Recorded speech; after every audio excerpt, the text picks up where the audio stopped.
excessive, il a l'impression d'être esclave. Raison pour laquelle, tôt ou tard, ils sont appelés à se confier parce qu'il s'est dit, là vraiment ça devient un peu trop, je frappe trop la masto. Et puis, moi j'avais un ami, je pense que les amis qui me suivent ici peuvent témoigner ça, ils le savent. J'ai un ami, pas j'avais, j'ai un ami, aujourd'hui il est marié même, bon je ne sais pas s'il continue, il se masturbe avec l'huile de palme. C'est ce que je vous dis, je pense qu'ils peuvent témoigner ici, hein, les frangins qui sont là. Et ils sont, en quelque sorte, ils frappaient la masto avec l'huile de palme, hein, l'huile de palme, hein, l'huile de palme, ceux qui ne connaissent pas l'huile de palme là, nous ici on a l'huile de palme, tu piles les noix de palme, après tu presses là, l'huile de palme, c'est qu'on fait le niembois, l'huile de palme, hein, qu'on met dans les bouteilles là, lui il frottait ça et il frappait la masto. Et donc quand on partait le chercher le matin pour aller à l'école, ben lui, parce que vous savez, nous quand on partait au lycée, on se levait 4h30. 4h30, et puis on avait un groupe d'amis, donc quand celui qui se lève, il part réveiller les autres, il part, donc on part. Et lui, comme c'était le dernier quand on réveillait, on partait, on le trouve, il dit non les gars, moi je dois d'abord me masturber. Et nous on est là debout en tenue, il part, il rentre dans la chambre, il sort avec la bouteille d'huile de palme. Mais Joe, c'est comment? Il dit non, et c'était un Nzebi, les Nzebi vraiment les Nzebi. Vraiment. Et il dit non, il s'est masturbé devant nous, hein. Il frappe la masto, il frappe, il jouit, il se lave, on s'échange, on part à l'école. Et donc vraiment c'était un vrai fou cet ami-là. Et donc il y a l'esclavagisme. Donc la masturbation esclavagise l'homme. Donc l'homme qui frappe la masto, oui c'est l'huile rouge qu'on appelle l'huile de palme. Hein, les madi mangadi. Voilà l'huile de palme madi mangadi. Et donc ici, vous avez ici l'homme qui frappe ça, il devient comme un esclave. Voilà. Donc voilà. Ensuite, deuxièmement, il y a une sorte de dépendance que tu développes, une sorte d'addiction comme un drogué. Vous voyez un peu? Une sorte de dépendance, tu deviens comme un drogué. Voilà, ça veut dire que tu ne peux plus t'en passer. Ça veut dire que tu rêves de ça. Vraiment, ça devient une dépendance. Alors, parmi les solutions à adopter, sans s'initier, les autres solutions, je vais donner parce qu'il est bientôt 24 heures. Les autres solutions, je vais donner. L'une des plus belles solutions, hein, c'est de manger soit le bois amer. Attention, il y a une différence entre le bois amer et le bois sacré. Soit le bois amer, ça évacue beaucoup, voilà, chez les femmes notamment. C'est vrai que, le bois sacré, voilà. Pas le bois amer, le bois sacré. Attention, pas le bois amer. Parce qu'il y a une différence entre le bois amer et le bois sacré. Je me suis embrouillé. Manger le bois sacré est une solution très importante aussi, l'Iboga. Voilà, ça permet de non seulement désintoxiquer les gens par rapport à ça, voilà, mais également purifier, ça atténue, en quelque sorte, ça développe, hein, la plante qu'on appelle l'ibogaïne, hein, l'iboga, ça développe en quelque sorte ici, ça atténue les compulsions, hein, ça fait baisser les compulsions. Voilà, donc manger ça, voilà, ça te permet de baisser certaines choses. Tu peux faire 1 an, 2 ans, sans te dire rien, exactement. Et donc, oui, le bois sacré, si on pouvait mettre ça en gélule, ben, ça pouvait aider beaucoup de personnes, excepté maintenant les autres solutions purement psychologiques, etc. Voilà, donc voici un peu l'enseignement que nous tenions à passer. Je vais prendre quelques témoignages là-dessus, pas les salopes là. Hein, il y a une salope là, tu te dis que c'est ici que tu vas venir trouver tes clients, espèce de chienne. Voilà, il faut me chasser cette chienne là. Voilà, donc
Cette salope-là, elle vient demander les lives. Ici, c'est la Barbiron.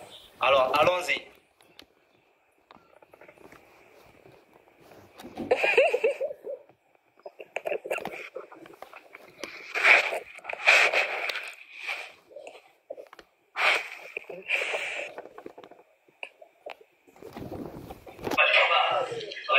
Je sais pas, il y a quelque chose. Tu meurs, ok?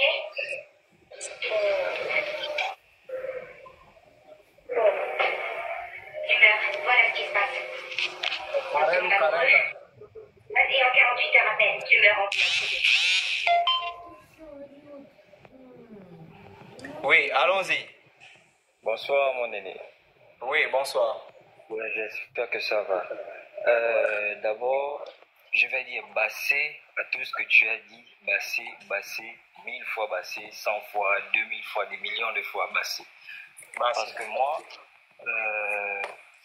je vais dire ici que la masturbation était parce que je ne la pratique plus. C'était vraiment psychologique. Oui. Et moi, j'utilisais la masturbation pour parfois comme tu as dit, Oui. dans le stress, voilà, pour évacuer un peu toutes ces choses-là. Oui. Mais en dehors de ça, moi, j'utilisais la masturbation, par contre, pour autre chose, parce que je me suis rendu compte que la sexualité, elle est psychologique. Donc, du coup, Oui. quand je suis, par exemple, avec ma copine et je désire une autre femme, tu vois, Oui. il m'arrivait parfois de penser à cette femme-là que je désire, autre que ma copine, Oui. tu vois. Donc, pour essayer de tuer ce désir, afin de ne pas tromper ma copine, Oui. il m'arrivait de me masturber avec l'image de la personne. de cette dernière-là. Voilà. C'est pourquoi je vais même ajouter quelque chose qui est très important. Dans nos rites et traditions, la masturbation était conseillée, mon secret, hein, la masturbation était conseillée lorsque elle pouvait t'amener soit à violer, soit à tromper, soit à déshonorer quelque chose. Vous voyez? Parce qu'il s'agissait des pulsions. Et lorsque les anciens constataient que ces pulsions-là pouvaient t'amener à violer, ou bien faire comme vous êtes en train de dire là, c'est-à-dire t'amener par exemple à tromper ta copine avec une autre fille, et donc les anciens conseillaient bien sûr ici de pratiquer ça pour évacuer. Et vous allez le témoigner ici, vous allez remarquer qu'une fois tu avais évacué ce sentiment-là, après tu te disais mais merde, heureusement je n'ai même pas appelé, waouh, j'allais, donc cette petite pulsion sexuelle-là, elle pouvait faire des dégâts. Très bien, allons-y. C'est justement dans ce sens-là, en fait. Donc, pour essayer d'évacuer, afin de ne pas tromper ma copine, il m'arrivait de me masturber, tu vois, avec des images de ces autres filles-là que je désirais. Et puis bon, j'avais développé ça, et ça m'a beaucoup aidé, en fait. Ça m'a beaucoup aidé jusqu'à ce que je me suis assagi aujourd'hui, et du coup, voilà, mes pensées sont saines, naturellement, voilà. Donc, c'était un peu ça, ma part de témoignage. J'ai dit bassé à tout ce que tu as dit, bassé, bassé et bassé. Merci beaucoup, bassé. Merci encore. Je vous en prie. Allô? Oui, Lady, oui. Bonsoir. Bonsoir. Moi, à propos de ce sujet-là, j'ai été traumatisée. Oui. Par un oncle. Oui. Lui, il m'a vraiment traumatisée. C'est-à-dire, j'avais ce problème-là de souvent me masturber et tout. Oui. Et je me suis rapprochée de lui un jour, comme des choses comme ça, je ne pouvais pas dire à mon père. Oui. Et comme je m'entendais bien avec lui et tout, je me suis rapprochée de lui en lui disant que, tu sais, il y a quelque chose qui me dérange et tout. Donc, je me suis lâchée un peu. Oui. Il m'a dit, bouge là-bas. Si tu n'as pas le plaisir avec les femmes, avec les hommes, c'est que tu aimes les femmes. Ou bien que tu n'es pas une vraie femme et tout et tout et tout. Jusqu'à aujourd'hui, j'ai pas le plaisir avec les femmes, avec les hommes, c'est que avec les hommes, c'est que... Donc, c'est pas ce moment-là. Vous m'écoutez? Oui, oui. Et quand il est décédé là, que ce traumatisme là, ça s'est un peu calmé en fait. D'accord. Donc, vraiment merci pour les éclaircissements là. Moi, je me disais que non, c'était moi qui étais malade ou j'étais possédée et tout. Non, Mais pas du tout. alors que Pas, c'était lui le sorcier. pas du tout. Mais là, ça va, ça va. J'ai quelqu'un Oui. qui vraiment, je lui demande, bon, avant c'était un peu compliqué parce qu'il ne, tu sais, au début de la relation, tu ne contrôles pas tout. Oui. Parce que nous aussi, on a vu nos passés et tout, donc tu ne sais pas où il faut toucher pour... Mais pourquoi vous ne dites pas directement au gars, moi il faut me toucher là, il faut me toucher là, Et pourquoi? c'est là Oui. maintenant que ça va. Je dis fais comme ça, Oui. et là maintenant ça va. Oui. Mais j'ai vraiment été traumatisée parce que ça aussi, il faut en parler aux parents que non, c'est pas sorcier. Oui. Oui, donc Oui, c'est pas sorcier, oui. c'est pas sorcier. Donc du coup, je pouvais, ce qu'il m'avait dit, oh non, c'est si je n'arrive pas à faire, à me libérer avec les hommes, c'est que je ne suis pas une vraie femme, bien que j'aime les femmes. Moi, quand même, ça m'avait traumatisée. Et dans ça, je pouvais passer à côté, quoi. Bien sûr. Voilà. Allez essayer par exemple avec des femmes, et beaucoup le font, Voilà. parce que justement, elles se disent, je ne trouve pas le plaisir avec les hommes, donc ma place avec les femmes. Et elles vont là-bas, et malheureusement, elles ne sont pas satisfaites puisqu'elles continuent à se masturber malgré qu'elles sortent avec les femmes. Voilà, c'est un peu ça. Donc, merci. Merci beaucoup. Ok. Oui, on vous suit, monsieur Brian. L'Oréal a perdu. L'Oréal a perdu. Oh, L'Oréal a perdu. Oh, L'Oréal a perdu. Bon, quand vous voyez des gens comme ça, ce sont des gens malheureux dans la vie. Si vous voyez là, il est chômeur. Si vous voyez là, il est maudit. Si vous voyez là, vraiment, il ne fait rien de la vie, quoi. Lui s'est dit, L'Oréal a perdu. Oui, ils ont perdu, mais les joueurs sont payés à des millions. C'est-à-dire que le salaire, une prime de l'un des joueurs vaut toute ta vie en Afrique. Donc, qu'il perde ou pas, il a l'argent. Est-ce que vous voyez un peu? Toi, tu dis, L'Oréal a perdu, mais tu es malheureux, tu vis dans la misère. C'est-à-dire que c'est horrible. Est-ce que vous comprenez? Voilà, donc un club, ils perdent. Lorsqu'ils perdent là, ben, leur salaire passe. Est-ce que vous voyez? Ils ont des primes, ils ont des... Est-ce que vous comprenez un peu? Le salaire du joueur de Vinicius ou de qui ne change pas parce qu'il a perdu un match. Même si on les donne 100-0, son salaire passe à la fin du mois. Et l'une de ces primes, rien que la prime pour les chaussures, c'est toute ta vie, la vie de ton père, ta mère. Donc, vous voyez, les Africains, c'est ça, des singes. Vous voyez? Vraiment des singes. Allons-y. D'accord, allons-y, on prend les témoignages.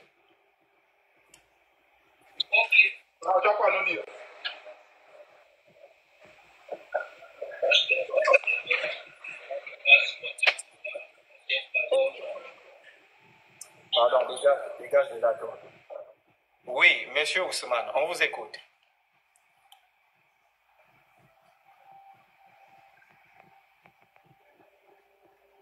D'accord, on va prendre rapidement avant de se reposer.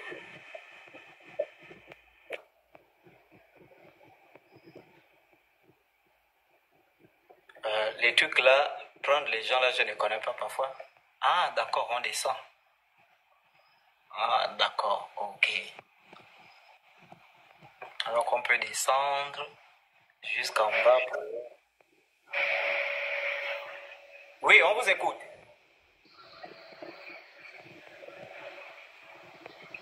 Allô? Oui, on vous écoute.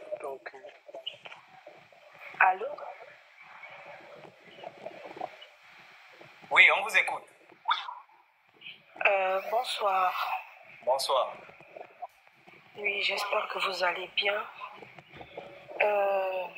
J'ai bien écouté tout ce que vous étiez en train de dire tout à l'heure. Moi, j'ai pratiquement ce souci-là actuellement parce que ce n'est pas terminé. J'ai un ami avec qui je suis depuis des années, mais j'ai toujours ce problème de masturbation. Ouais. Voilà. Donc, lorsque nous ne sommes pas ensemble, la plupart du temps, je passe mon temps en fait à le faire. Je ne sais pas si c'est un problème psychologique ou bien si c'est quelque chose, s'il y a autre chose en fait. Voilà. Et même lorsqu'il est là, on peut avoir des rapports, mais tant que je ne me suis pas masturbée moi-même, en fait, je me dis que ça va pas en fait. Ouais. Donc, je ne sais pas trop quel est le souci. Je me dis que c'est réellement un souci que j'ai en fait. D'accord, il y a trois causes de la masturbation. Soit la cause, elle est psychologique, soit la cause, elle est sociale, soit la cause, elle est spirituelle. Généralement, lorsque c'est spirituel, c'est une malédiction, un sort que l'on te jette pour que tu ne puisses pas durer avec les hommes, pour que tu ne sois pas heureuse avec les hommes. Parce que parmi les sorts qui permettent de ne pas durer avec les hommes, il y a la stérilité, il y a l'autosatisfaction, donc il y a des sorts qu'on peut te jeter pour ne pas durer avec les hommes, ce qui fait que tu seras introverti en quelque sorte. Donc ici, essayez d'examiner le côté psychologique qu'on a donné, ou si ce n'est pas le côté psychologique, c'est-à-dire la recherche du plaisir et que vous ne trouvez pas avec l'homme. Parfois, il faut comprendre que, comme disait mon frère ici, la sexualité, elle est psychologique. Ça veut dire que parfois, je ne dis pas que celui avec qui vous sortez n'est pas la bonne personne, mais parfois vous allez voir qu'il y a des filles, elles peuvent sortir avec quelqu'un, elle aime bien la personne pendant des années, mais ça ne va pas. Mais ensuite, elle peut sortir avec une autre personne, mais rien que le premier contact, rien que le toucher de cette personne-là, elle est déjà sous onction. Donc, ce qui veut dire que parfois aussi, ça peut être la personne n'est pas faite pour toi, il n'y a pas de compatibilité à la fois spirituelle, à la fois corporelle, parce que la sexualité, les corps doivent communiquer en réalité. Les corps communiquent, les corps se retrouvent, les corps dialoguent, et ça va tout seul. Donc, si ce n'est pas psychologique, c'est pas psychologique, c'est social. Voilà, donc vous essayez d'examiner le social. Et maintenant, si ce n'est pas social, vous examinez le côté spirituel. Voilà, vous voyez un ganga ou quoi, et il va essayer de vous ausculter pour comprendre est-ce que vous n'avez pas une malédiction qui a été jetée sur vous, ou bien est-ce que vous n'avez pas ramassé un génie lors de vos rapports sexuels antérieurs. Oui. Voilà, peut-être vous êtes sorti avec peut-être un sataniste, quelqu'un qui part ramasser les esprits dans les cimetières, et puis parce que la plupart des gens qui sont dans l'occultisme assez profond, l'occultisme noir, beaucoup travaillent avec les esprits des cimetières, tout ça. Et puis la recommandation qu'on donne beaucoup à ces personnes, c'est qu'une fois que vous avez fini de travailler avec ces esprits, il faut aller les déposer dans les corps des femmes. Et puis on peut avoir jeté un esprit, et voilà, cet esprit devient une sorte de génie qui se nourrit de ton sperme. Voilà, qui se nourrit de la cytocine que tu dégages. Et donc, à partir de là, il faut essayer. Et puis, c'est lui, à chaque fois qu'il veut manger, il va te provoquer des excitations qui feront en sorte que tu vas nourrir ce génie tout le temps. Voilà. Effectivement, ça doit sûrement être ailleurs parce que, avec mon partenaire, ce qui est sûr, c'est que tout va bien. J'ai toujours ce même plaisir, la même sensation comme au début, malgré les années. Mais c'est comme je disais tantôt, en fait, même il y a des moments où je suis là, je peux penser à lui, j'ai envie, mais il faut toujours que je le fasse en fait. Et à un moment donné, je me suis aussi dit que ça me permettait, comme disait, je crois, le monsieur tout à l'heure, de ne pas aller voir ailleurs. Parce que parfois, j'ai des tentations de dire que je vais aller vers quelqu'un qui me fait la cour, mais je ne le fais pas. Il suffit que je pense à la masturbation, je le fais, et l'envie disparaît. Voilà. D'accord. Oui, justement, c'est vrai que la masturbation protège, protège de beaucoup de choses, notamment la tromperie, le viol, tout ça. Maintenant, il faut comprendre que lorsque tu constates les manifestations là, masturbation excessive, voilà, ou masturbation compulsive, c'est-à-dire que quand tu examines ça, surtout la masturbation excessive, ça veut dire que malgré un rapport sexuel, il y a même d'autres, après le rapport sexuel, la personne a joui, elle est éjaculée, femme comme homme, mais il part à la douche, il se masturbe encore. Voilà, ça veut dire que là, il faut ausculter pour comprendre est-ce qu'il n'a pas ramassé un génie, voilà, qui se nourrit de son sperme, qui se nourrit voilà, de toutes ces choses-là, et ce génie-là l'excite à faire telle ou telle chose. Et généralement, il faut aller examiner les hommes spirituels de notre tradition pour essayer de passer par une consultation pour voir est-ce que, voilà, il n'y a pas quelque chose, soit un sort qui t'a été lancé ou bien un esprit que tu as ramassé dans tes relations sexuelles antérieures. Il y a d'autres comme ça, il peut te communiquer un génie juste pour que tu ne sois plus satisfait avec des hommes. Voilà, et pour que tu reviennes toujours vers lui, voilà, toutes ces choses. D'accord. Mais je voulais quand même vous poser une question. Il n'y a rien de mal à ce qu'une femme se masturbe, n'est-ce pas? Ou bien? Il n'y a... Est-ce qu'il y a, en fait, est-ce que c'est mal qu'une femme se masturbe? Non, comme je vous ai dit, dans nos traditions, la masturbation n'est ni un interdit ni une autorisation. Est-ce que vous comprenez? Ça veut dire que nous, dans nos traditions, ce n'est ni interdit, ce n'est ni autorisé, mais c'est un tabou. Ça veut dire que c'est quelque chose que quelqu'un vit, et lorsqu'il estime qu'il est esclave de la chose, lorsqu'il estime qu'il devient un addict en quelque chose comme ça, il devient dépendant de la chose, ben, il peut se rapprocher d'un ancien ou d'une ancienne pour lui faire part du problème. Le problème, la difficulté qui intervient, c'est lorsque, vous voyez, vous êtes en couple, mais malgré que vous soyez en couple, vous êtes toujours attaché à ça. Est-ce que vous comprenez? Voilà. Donc, ça veut dire qu'il y a un souci. Donc, il faut examiner. D'accord. Merci alors pour l'éclaircissement. Non, je vous en prie. Ok, merci. Bonne soirée. Bonne soirée. Oui, on vous écoute.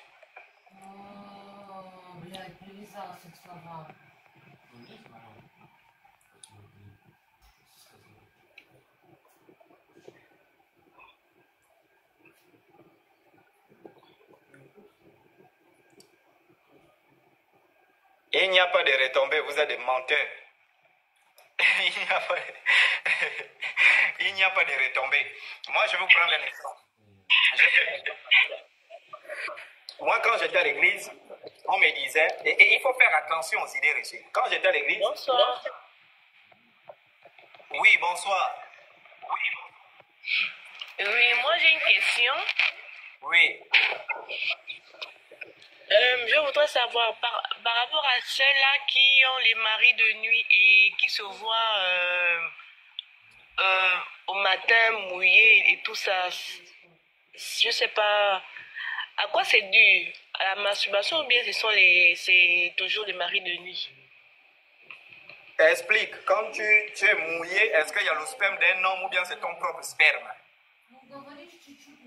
Voilà. Non, pas voilà. C'est ton propre sperme ou c'est le sperme d'un homme? Le sperme d'un homme ou bien les miens aussi, pourquoi pas? On me dit exactement, est-ce que c'est un homme ou bien c'est pour moi?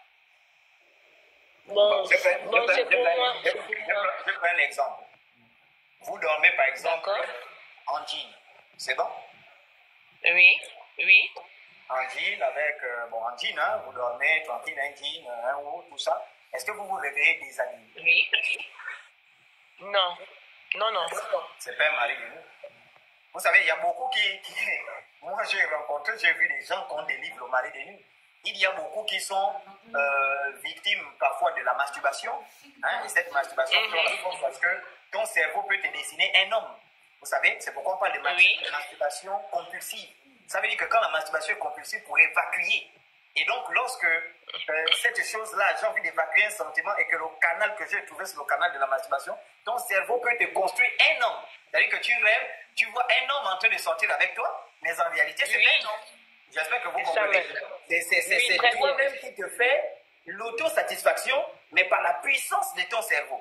Parce que le premier signe d'un mari de nuit, selon les expériences, j'ai vu peut-être 7 à 8 personnes qu'on a délivré au mari de nuit. Premier signe, c'est-à-dire où tu es là, tu dors, tu es habillé, tu mets la ceinture. Tu es habillé avec jean, tu doubles les pantalons. Quand tu pars dormir, tu te réveilles, tu es nu, on t'a déshabillé. C'est le premier signe. Mais ça, je vous dis, beaucoup confondent. Oh, j'ai le mari de nuit, oh, j'ai la femme de nuit. J'ai insulté un ami, je crois, avant-hier. Il est venu me voir, oh non, là, j'ai une femme de nuit. J'ai dit, oui, tu l'as vu, elle fait quoi, la femme de nuit? Oh non, je marche, parfois je marche, je suivais la caroutière dans le rêve. Je marche.